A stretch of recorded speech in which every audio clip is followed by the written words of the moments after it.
संभल में वक्फ के नाम पर हो रहा था बड़ा फर्जीवाड़ा।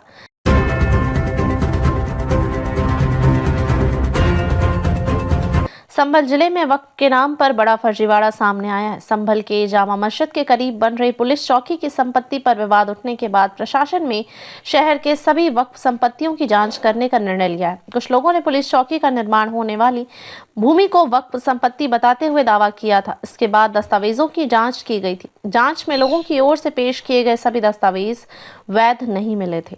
में जो विवादित धर्म स्थान है उसके सामने सत्यव्रत पुलिस चौकी का निर्माण हो रहा है। पुलिस चौकी के विषय में एक हमें उर्दू के अंदर डॉक्यूमेंट मिला था। इस डॉक्यूमेंट का अनुवाद भी उन्होंने दिया था। ये हमारे पास एक अनुवाद है पूरा, जो इसके अंदर कुल 20 बिंदु दिए हुए हैं और उन 20 बिंदुओं में लिखा हुआ है कि ये चारों ओर उत्तर दक्षिण पूर्व पश्चिम की चौहद्दी या बाउंड्री है और इनके बीच की संपत्ति वक्फ है। 23 अगस्त 1929 को मोहम्मद अब्दुल समद, जो निवासी मोहल्ला कोट संभल है, उस समय जनपद मुरादाबाद था, उनकी ओर से एक अनरजिस्टर्ड वक्फनामा सामने आया है। उसमें क्रम संख्या 1 से 20 तक जो संपत्तियां हैं उनका भौतिक निरीक्षण और अभिलेखीय परीक्षण त्रिसदस्यीय समिति ने किया है, जिसमें हमारे यहाँ के एसडीएम, सीओ और यहाँ के ईओ तीनों लोग थे। इसमें जो सबसे प्रमुख बात है वो है कि अभी तक किसी भी व्यक्ति ने कोई भी आवेदन हमको यह नहीं दिया है कि यह हमारी संपत्ति है, अर्थात कोई प्रभावित और विधिक पक्षकार हमारे सामने अभी नहीं आए।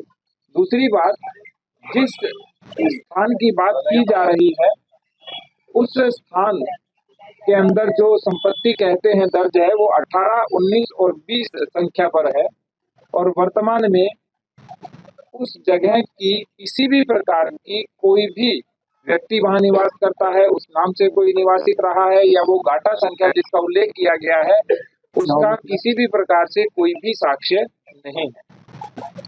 तीसरी बात, यहाँ कुछ जो क्रम संख्याएं मैं आपको दिखाऊंगा, हमने इस तरह से चौकियों का निर्माण कराया, जो परीक्षण किया हमारी पूरी टीम ने। उन्होंने देखा कि जो क्रम संख्या 9 के ऊपर एक अंकित चौहद्दी, तो ग्राम बिछोली तथा शेर खां सराय दोनों के बीच की दूरी 4 किलोमीटर है और बीच की 4 किलोमीटर की पूरी भूमि उसके अंदर वक्फ के रूप में लिखी हुई है, जो अनरजिस्टर्ड, बिना आवेदन करता और बिना किसी स्वामी के। दूसरा, कोई भी भूमि जब वक्फ की जाती है तो उसमें स्वामित्व का उल्लेख अवश्य होता है। इसमें किसी प्रकार की कोई भी स्वामित्व का उल्लेख नहीं है। तीसरी बात, वर्तमान जो भूमि है वहां पर कोई मकान स्थायी अस्तित्व में नहीं है। किसी प्रकार के जो नाम दिए गए हैं उस प्रकार के नाम भी वर्तमान में अस्तित्व में नहीं है।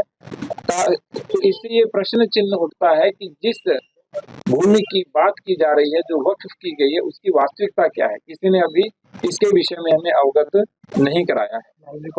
उस वक्फनामे को देखें तो जनपद संभल की हजारों बीघा भूमि का बैनामा कर दिया गया है, जबकि मोहम्मद अब्दुल समद की अपनी संपत्ति का उसमें कोई उल्लेख नहीं है। उस वक्फनामे में यह भी लिखा हुआ है कि अपनी संपत्तियां मदरसे के निर्माण हेतु दे रहा है। तो क्या कोई व्यक्ति हजारों बीघा भूमि मदरसे के निर्माण हेतु दे रहे हैं? तो 1 से लेकर के 20 तक की संपत्ति में कहाँ मदरसा बनना है, कौन सा मदरसा बना है और किस तरह से उस मदरसे का निर्माण होगा, उसका कोई उल्लेख नहीं है। इसके बाद जो नगर पालिका के आसपास का क्षेत्र जितना भी है हमारा, जिसमें सारे सरकारी स्थान हैं, जिसमें तहसील है, पुलिस थाना है, पुलिस चौकियां हैं, डाकघर है और जो विवादित धर्म स्थल है, श्री कल्की मंदिर है, वो भी उन चौहद्दियों के बीच में ही आता है। तो जो अनरजिस्टर्ड, अनवेरिफाइड जो बैनामा है और जो 50 रुपए के स्टाम्प के ऊपर दिया गया है, तो उसके अंदर सारी संपत्तियां भी एक तरह से वक्फ के रूप में लिखी हुई है। मान लीजिए कि किसी ने वक्फ किया भी होगा, मान लेते हैं, हालांकि वो अनरजिस्टर्ड है, कोई प्रमाणित नहीं है, तो भी जो वक्फ अधिनियम है 1995, उसकी धारा 56 कहती है कि कोई भी वक्फ संपत्ति का विक्रय नहीं हो सकता।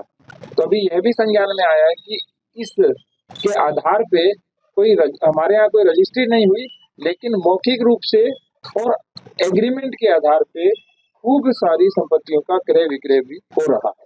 तो जो कमेटी की रिपोर्ट है एसडीएम, सीओ और डीओ की, उन्होंने प्रथम दृष्टया संपत्ति क्रमांक संख्या 1 से 20 तक की सारी जो चौहदियां हैं, उन्होंने बताया है कि ये फर्जी प्रतीत होती है, और जो संलग्न वक्फनामा है उसके दस्तावेज भी फर्जी प्रतीत होते हैं। और सबसे बड़ी बात, इसके संबंध में आगे की कार्रवाई कप्तान साहब के माध्यम से हम करेंगे, और जो भी विधिक कार्रवाई और वैधानिक कार्रवाई होगी वो की जाएगी। उनका परिशीलन करने पर तो ये पाया जाता है कि जिस कोतवाली में आप बैठे हैं, ये भी जो 1905 या 1906 में बनी है, ये भी एक वक्फ प्रॉपर्टी है। और इस तरीके के जो कागजात प्रस्तुत किए गए हैं, जितने भी वक्फ प्रॉपर्टी के कागजात हैं, उन सबको वेरिफिकेशन करवाया जाएगा उनका। जिसमें सेक्शन 56 है वक्फ एक्ट 1995 का, उसका जो वायलेशन हुआ है उन सबका भी वेरिफिकेशन कराया जाएगा। और जहां जहां पे इसके वायलेशन को पाया जाएगा और फर्जीवाड़े करके, डॉक्यूमेंट करके, एग्रीमेंट करके जो एक्सचेकर को भी जो लॉस हो रहा है, ये बेनामे कराए जा रहे हैं, जिसका कोई लीगल सेंटिटी बेनामे के तौर पे, जो सेल डीड के तौर पे होना चाहिए, वो नहीं है, उन सब में भी कार्रवाई की जाएगी। और इस पर्टिकुलर केस में जो रिपोर्ट एसडीएम, सीओ और ईओ ने दी है, उसके आधार पे एक अभियोग पंजीकृत किया जाएगा और आगे की विधिक कार्रवाई सुनिश्चित की जाएगी। सर, ये अभियोग किसके खिलाफ पंजीकृत करेंगे आप? ये अभियोग वर्तमान में तो ज्ञात के रूप में दर्ज किया जाएगा, लेकिन जिन जिन लोगों के द्वारा ये कागज वहां पे या फिर वक्त में या जहां भी दिए गए होंगे, वो विवेचना में उसके आधार पे कार्रवाई की जाएगी। सर, जो कमेटी की रिपोर्ट बनी है उसमें क्या आया है, कितना पेरीमीटर, कितना एरिया को वक्फ की प्रॉपर्टी बताया गया है, और जो कल्की मंदिर है स्पेसिफिकली, क्या उसे भी वक्फ की श्रेणी में रखा गया है? पूरा शहर ही है, 4 किलोमीटर का एरिया है, आसपास के गांव भी इसके अंदर वक्फ के रूप में दर्ज